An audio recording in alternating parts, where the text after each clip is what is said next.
Hello, this is Eleonora Browning, for those who haven't come across me before. I am a writer, I am a retired teacher, and I have recently set up one of these, I always forget the ruddy thing's name, one of these online special offers, reduced price downloads on Kindle Direct Publishing. It was supposed to kick off on Friday, and indeed did so, but thus far there have been no takers as far as I can see. I don't know why I'm laughing, because I don't actually think it's very funny. This is a little bit depressing, and so I thought I'd just do a little bit of a chat about it. Part of the problem, I think, is that I do not have a specific genre as a writer. And I know how very useful that can be. And, you know, a lot of other writers whom I read, and in some cases who are friends of mine, do have a specific genre that they tend to always write in. And it's much easier to market your stuff if you are always, for example, dealing with the supernatural or detective stuff or whatever it is. However, I'm all over the shop, and there's not necessarily a bad thing. You know, I'm not dissing myself on this one. In some ways, it's a strength, but it is a bugger to actually pigeonhole myself as a writer. You know, what is your genre? Well, I don't know what my bloody genre is. I've no idea. So I cover the following, and I'm not going to go into too much detail about each one. I cover sex, very, very bluntly and down to earthly, she says ungrammatically. I cover humour, quite a lot of humour, rude humour. I have literary novels.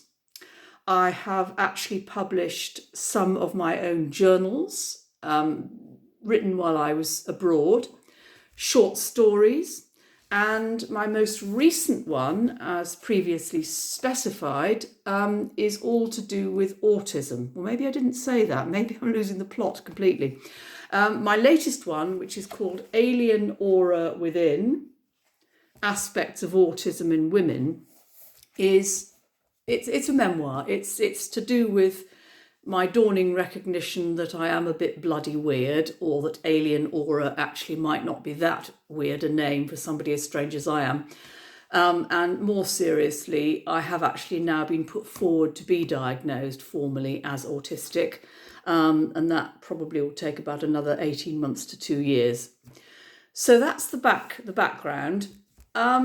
So I'm going to start with sex. Well, we all did, didn't we? Albeit not actually actively. We were passively sexed, if you like. So one of my first books, very subtle, Come Laughing. And in this, I really go to town on the whole business of sex. I mean, parts of it are very funny, parts of it are much more serious, parts of it are really quite sort of erotic, but there are 69 short stories. As you can tell, I'm a very subtle person. So, for example, one is called What Makes Someone Sexy. Another one, Sexual Fantasies. Another one, The Art of Masturbation, subtle. Another one, Talking Dirty. Cretan Fantasy is another one. The Great Toolbox of Life, Double Entendre, and Me. So you get the idea. Subtle it is not. And then there's Booby Fellatio's Lockdown Diary. Booby Fellatio is an aspect of me, I suppose an aspect of me, who has been kept under wraps for the last 66 years, and I don't think it's ever going to come out in any active sense. But she's a bit of a trollop. And she is also very funny.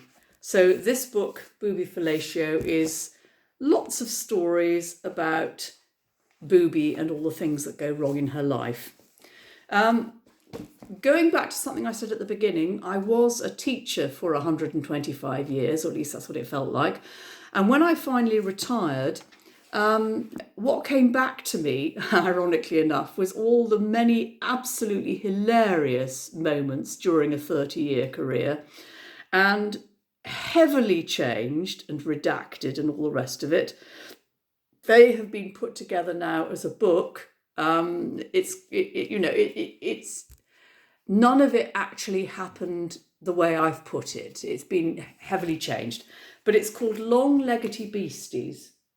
Now that, in retrospect, was a bit of an own goal.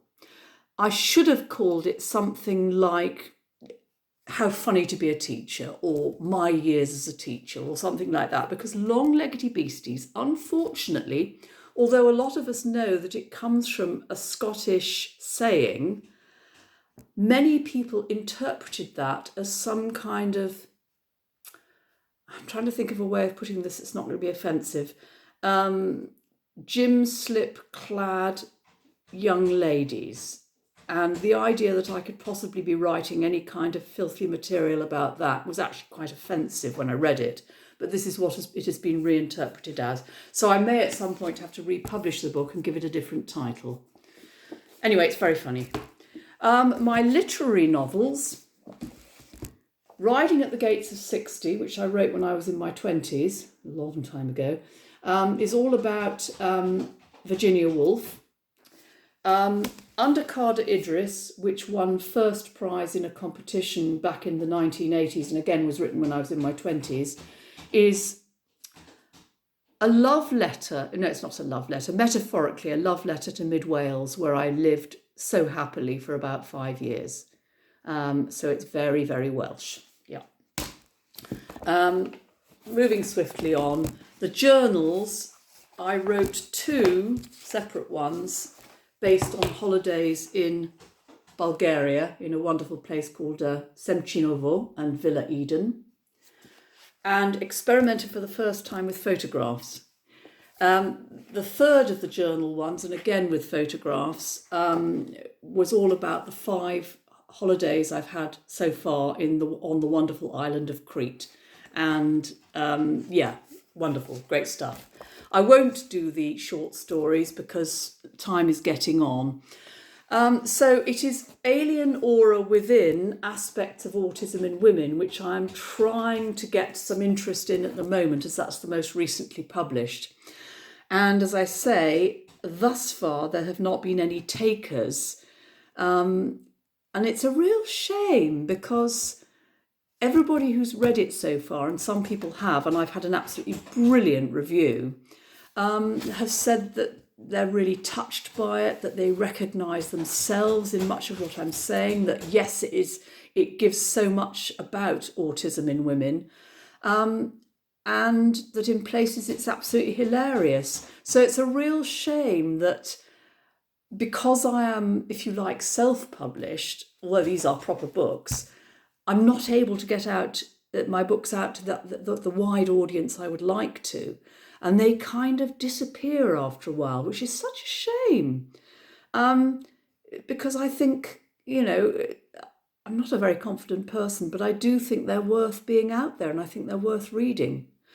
So this is just me sort of saying, this is what I now do. And I'm proud of myself, because when I left teaching after all those years, my aim was to be a writer. I was in my early 50s at the time. I'm now in my late 60s.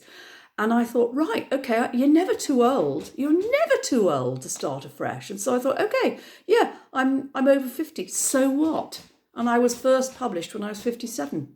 So if you've got a passion, an artistic passion, a literary passion, and you haven't got it out there yet, go for it. If I can do it, anybody can. Okay, bye.